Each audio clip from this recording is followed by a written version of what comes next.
Hi, I'm Nick Summers, and this is my poetry analysis. The poem I chose to analyze was Bully by David Hernandez. David Hernandez is a known poet and young adult short story writer. Uh, Not really much is known about this poem in specific, like where it was written. All we really know is that it was written in 2005, but he he received a bachelor at the University of California State in Long Beach, California. And also prior to this, he was a co-author on a article about bullying and about kind of against bullying and all that. So I'm going to start off by reading the poem. It's not very long, but here I go. As a toddler, he turned 37 ants into 37 asterisks by pinching.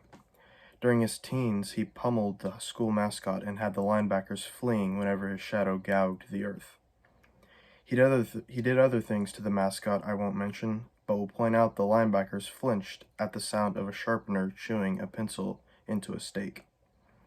On his 40th birthday, he picked a fight with a mountain and laid the mountain flat.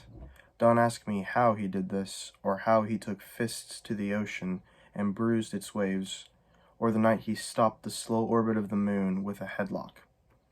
Cruelty has nothing to do with logic. He should have died sooner, but shoved Death so hard to the floor, Death spent an afternoon snapping his bones back into place. Dying was to be on his own terms, and when he finally perished, he pushed his way into heaven and called God sissy and chump, and newer insults like helium head and asparagus dick, until he handed over the keys to the universe. At last, on a night the stars quivered, he had the sacred quill and inkwell to scratch down the new rules for living on this planet, which to no one's amazement we were obeying faithfully. So that was the poem. It wasn't very long, but I feel like it really goes a lot into depth. It's kind of why I chose it, because I really felt like just reading it, I could understand it.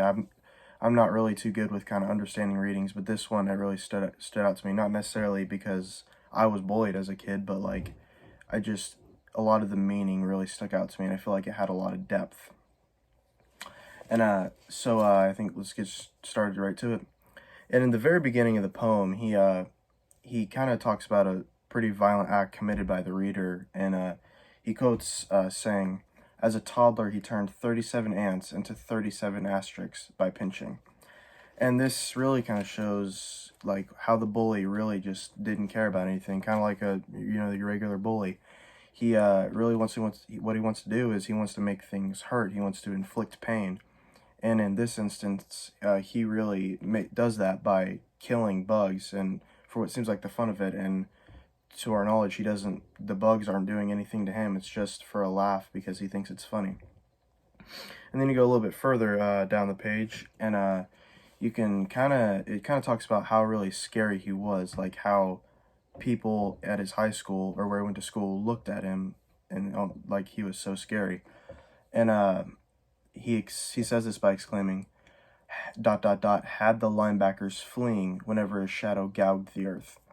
And if you know anything about linebackers, you know those are really kind of like the big strong guys of the school, or the bad guys of the school. Then kind of think they kind of like run the school, but for guys like them to be so scared of a bully, it's just it really speaks on how much or how scary about how this bully was, and how scared they were that he could inflict pain on them, that he made them run away.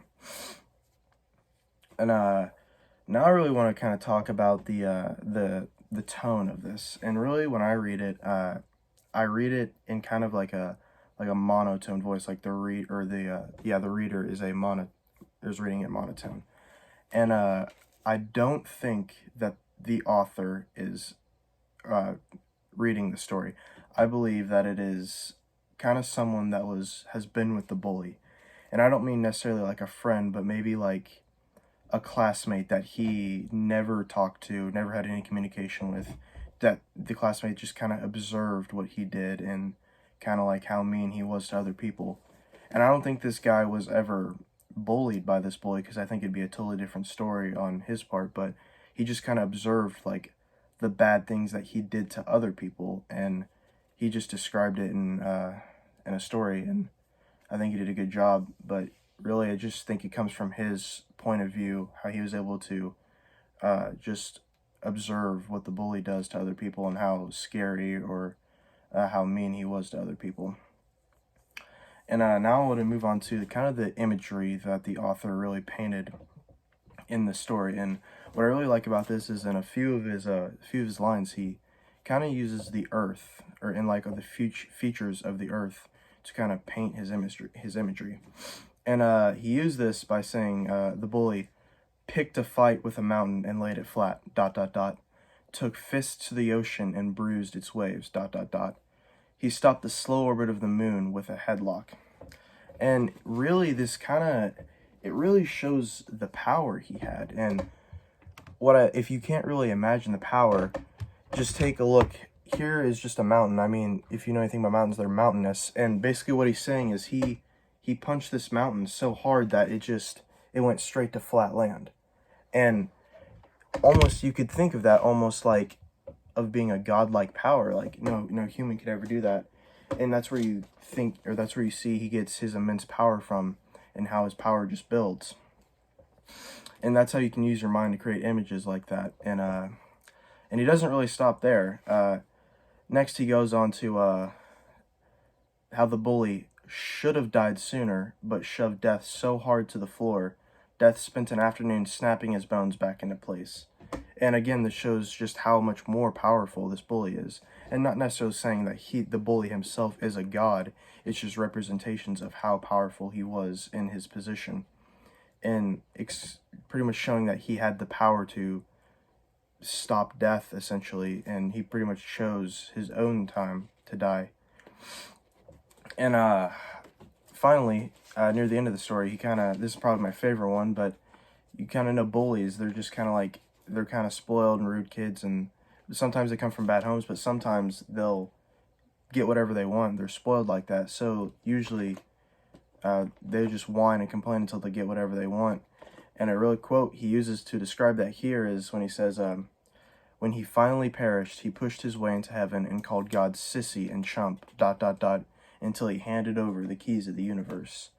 And this is really showing that he had so much power that he could just boss around anyone. I mean, in the story, bossed around God, who is supposedly the most all-powerful being to some people. And he just bossed around God until God eventually just gave him everything. And now he was pretty much the guy that ran the show, pretty much almost God himself.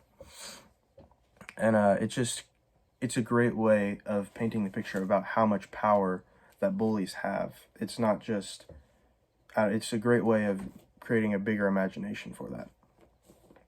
And then finally, I want to kind of analyze or discuss how or why he wrote the poem. And really, it's bullying. There's a lot that can go into that because there's so many stories about bullying and why it's wrong. And really, I think the reason he wrote this one is not, maybe he dealt with bullying as a little kid, but I think the main reason he wrote this is because he sees it today, and he doesn't really see adults doing anything about it. So what he's doing in this story is he's showing, or he's representing how much power they have, and how that power can just keep growing and growing and nobody does and it keeps growing and growing because nobody does anything about it. And usually in today's society, you'll see teachers they kind of care, or they get more angered to the kid that's talking in class rather than to the guy who's bullying everybody, and they'll just seem to kind of turn the other shoulder when stuff like that happens. And so I think he's writing this to the adults and to the teachers saying, hey, you need to step in, you need to put an end to this, because you basically, by not doing anything, you're enabling the kids to being bullied. So I think he's saying that the adults are the real key in this situation to putting an end to bullying. So that's why I believe he wrote the poem, but I really think there's more in depth you can go to that. So that is what I finally leave you with, is my question: why do you think he wrote the poem?